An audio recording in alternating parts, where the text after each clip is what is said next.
Humayun Ahmed sir বলেছেন, তুমি যাকে ভালোবাসো তাকে জানাও। তাকে ছাড়া থাকতে পারছো না, কষ্ট হচ্ছে, একটা ফোন করো, কথা বলো।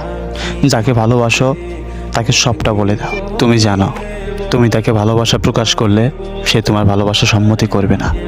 তুমি তাকে যতটা নিখুঁতভাবে ভালোবাসো সে তোমাকে ততখানি নিখুঁতভাবে পছন্দ করে না। একজন মানুষ তোমাকে পছন্দ নাই করতে পারে, একজন মানুষ তোমাকে ভালো নাই বাসতে পারে। মানুষকে একতরফা ভালোবাসতে গেলে বা তুমি পছন্দ করে গেলে কিন্তু তুমি তা প্রকাশ করলে না, মনের ভিতরে কষ্ট চাপা রাখলে তা কখনোই বলা যাবে না।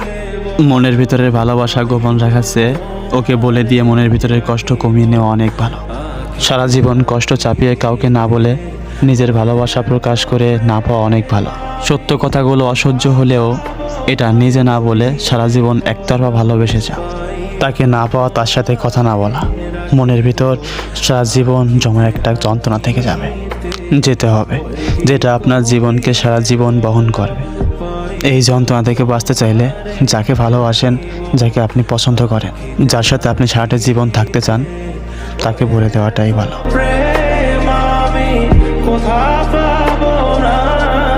হুমায়ুন আহমেদ স্যার বলেছেন, তুমি যাকে ভালোবাসো তাকে জানাও। তাকে ছাড়া থাকতে পারছো না, কষ্ট হচ্ছে, একটা ফোন করো, কথা বলো। যাকে ভালোবাসো তাকে সবটা বলে দাও। তুমি জানো, তুমি তাকে ভালোবাসা প্রকাশ করলে সে তোমার ভালোবাসা সম্মতি করবে না। তুমি তাকে যতটা নিখুঁতভাবে ভালোবাসো সে তোমাকে ততখানি নিখুঁতভাবে পছন্দ করে না। একজন মানুষ তোমাকে পছন্দ নাই করতে পারে, একজন মানুষ তোমাকে ভালো নাই বাসতে পারে।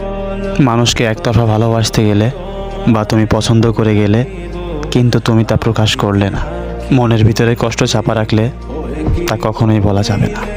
মনের ভিতরের ভালোবাসা গোপন রাখাচ্ছে ওকে বলে দিয়ে মনের ভিতরের কষ্ট কমিয়ে নেওয়া অনেক ভালো। সারা জীবন কষ্ট চাপিয়ে কাউকে না বলে নিজের ভালোবাসা প্রকাশ করে না পাওয়া অনেক ভালো। সত্য কথাগুলো অসহ্য হলেও এটা নিজে না বলে সারা জীবন একতরফা ভালোবেসে যাও। তাকে না পাওয়া, তার সাথে কথা না বলা, মনের ভিতর সারা জীবন জমা একটা যন্ত্রণা থেকে যাবে। যেতে হবে যেটা আপনার জীবনকে সারা জীবন বহন করবে। এই যন্ত্রণা থেকে বাঁচতে চাইলে যাকে ভালোবাসেন, যাকে আপনি পছন্দ করেন, যার সাথে আপনি সারাটা জীবন থাকতে চান, তাকে বলে দেওয়াটাই ভালো।